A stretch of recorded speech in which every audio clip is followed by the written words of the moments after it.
Aloha! The sun is right over my head, and it is an absolutely gorgeous day here in Hawaii. This is the view from my house. And that is the Honolulu International Airport right there.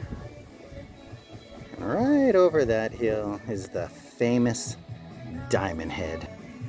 But it has been months since I've worked on my Vanagon. Actually, it hasn't been months, but I did start working on it a few months ago. If you're familiar with me, doing all kinds of wiring to it, driving it up the hill, actually having a wonderful day with it, and right before I got home, it shut off. And I have done a plethora of things to it. And it all boiled down to one relay. Right there. That infamous double relay that runs basically the fuel management system and the onboard computer and probably a few other things. But I was testing it one day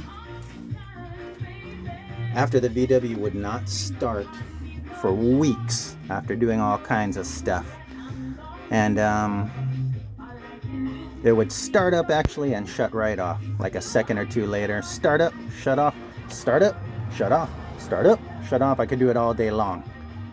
But I went to go test that, and all of a sudden it started and it ran, and it was running, and then it shut off.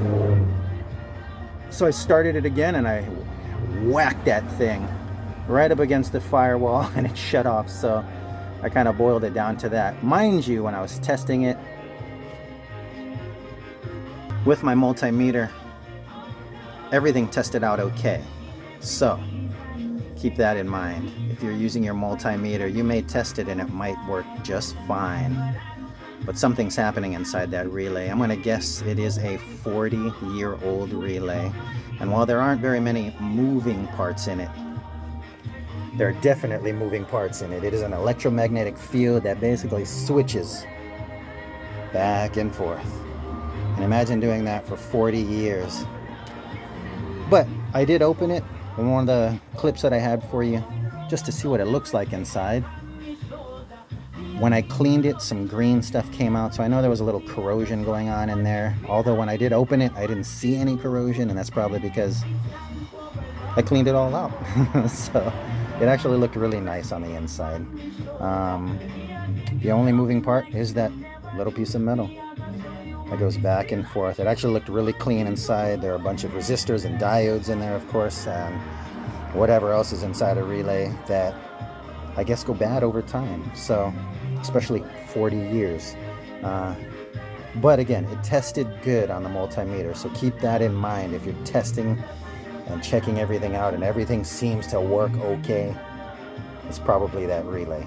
It could be a plethora of things, so keep in mind that that relay is something that does go bad, and that's the last thing on my list that I had to check off. And it ran, and it runs great. And then I had a little issue with that. This is the throttle cable, and right inside that little hole right there is a little interesting little screw hole. Barrel screw is what they call it. But I tightened it so tight that I broke the thing. I did some video on trying to fabricate my own, but for some reason this thing is so close. You can see the clearance right here. It's so close that everything's got to be matched up exactly right, including right up here. When this thing advances forward, the spring, I mean, just, it's a really special part, and it costs about $15. I couldn't find anything on the island. That's one of the drawbacks of living here in Hawaii, is everything gets shipped in. And with that being said, the folks out at Go Westy in California were there to help me out again. So I got my box. I was supposed to order just that's But that's impossible to do. I ended up getting these super cool Go Westy tie-down straps. I got a pair of these things because they're just cool looking. You never know when you need to tie things down. I got a brand new injection spring, so I was gonna change it, but to be honest with you, I'm just gonna leave it because the one on there seems to be working just fine. So I got a couple of those. I got some washers for when I change oil. I got a washer nut because mine's 40 years old. And most importantly, where is it at? I'm going to show you this crazy little spring doohickey here. Right here.